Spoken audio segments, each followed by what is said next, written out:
Welcome to வாங்க சுவையா சாப்பிடலாம். இன்னைக்கு நம்ம வெங்காய போண்டா எப்படி செய்யறதுன்னு பார்க்கலாம். நம்ம இப்போ வெங்காய போண்டாவுக்கு தேவையான பொருட்கள் பார்ப்போம்.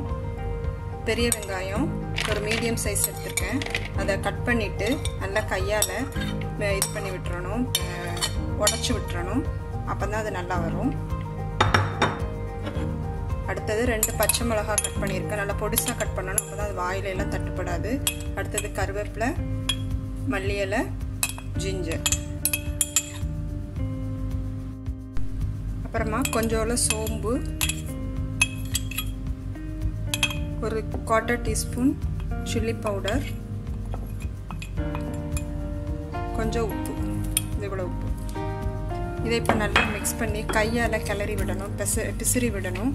அப்போ அந்த ஆனியனில் உள்ள ஜூஸ் எல்லாம் நல்லா இறங்கி வரும். இப்போ இதில் நம்ம கடலை மாவு ஆட் பண்ணிக்கிறோம். கடலை மாவோட நல்லா நம்ம மிக்ஸ் பண்ணி வச்சுருக்கிற வெங்காயத்தை இந்த மிக்சரோட நல்லா தேய்ச்சி விடணும். அதிலேருந்து கொஞ்சம் தண்ணி வரும்.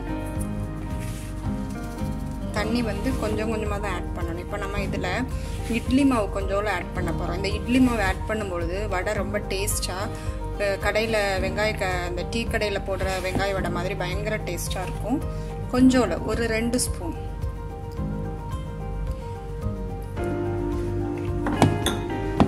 இதோட ஆட் பண்ணிவிட்டு, நான் இதில் வந்து பேக்கிங் சோடா எதுவும் யூஸ் பண்ணலை. இந்த மாவு புளிச்ச மாவுங்கிறதுனால வடை ரொம்ப அழகாக உப்பிசமாக வரும். இதில் இப்போ தண்ணி கொஞ்சோல தெளித்து மிக்ஸ் பண்ணி விட்டுக்கிறணும். ரொம்ப தண்ணியாக இருக்கக்கூடாது வடைக்கு, இல்லாட்டி எண்ணெய் குடிக்கும். இப்போ இதில் கொஞ்சம் சூடு பண்ண எண்ணெயும் ஊற்றணும். ஆயில் சூடாக்கிட்டு இருக்கு. இந்த வெங்காய வடை பண்ணும்பொழுது நம்ம என்ன பண்ணணும்னா, எண்ணெய் சட்டியை அடுப்பில் வச்சு ஸ்டார்ட் பண்ணி விட்டுறணும். அப்போ அந்த எண்ணெய் ஸ்லோ ஃபயரில் வச்சுட்டு இதெல்லாம் நம்ம வேலை பார்க்குறதுக்குள்ள அந்த ஆயில் சூடாயிரும். அப்போ இதில் கொஞ்சோல ஆயில் விட்டுட்டு அதுக்கப்புறம் தேவைன்னா மட்டும்தான் கொஞ்சோல தண்ணி ஆட் பண்ணணும். வாங்க அடுத்த ஆயில் எடுத்துகிட்டு வரேன். இப்போ ஆயில் சூடாக இருக்கிற இந்த ஆயிலில்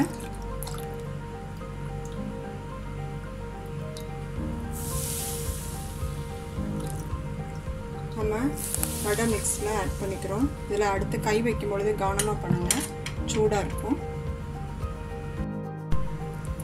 இப்போ எண்ணெய் நல்லா சூடாயிருச்சு, நம்மளோட போண்டா போட்டுடலாம். நான் சின்ன சின்ன சைஸாக தான் போடுறேன். பெருசாக போட்டால் நமக்கு வந்து வேக டைம் எடுக்கும். மீடியம் ஃப்ளேமில் வச்சு போடணும்.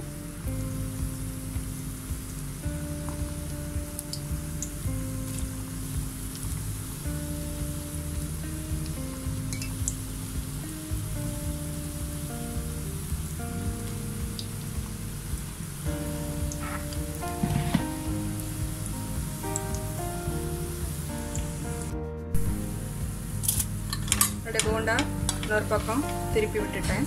இது இப்படி நல்லா ஸ்லோ ஃபயரில் எல்லா பக்கமும் நல்லா வேகணும்.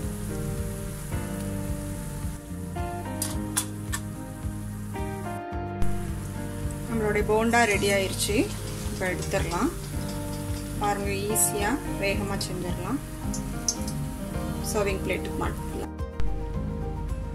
இன்றைக்கி நம்மளோட ஈவினிங் ஸ்நாக் ரெடி ஆகிட்டு, காஃபியோட இந்த வெங்காய போண்டா சாப்பிட்றதுக்கு இப்போ ரெடியாக இருக்குது. நீங்களும் வீட்டில் ட்ரை பண்ணுங்கள். என்னுடைய சேனலுக்கு லைக் கொடுங்க. சப்ஸ்கிரைப் பண்ணாதவங்க சப்ஸ்கிரைப் பண்ணுங்கள்.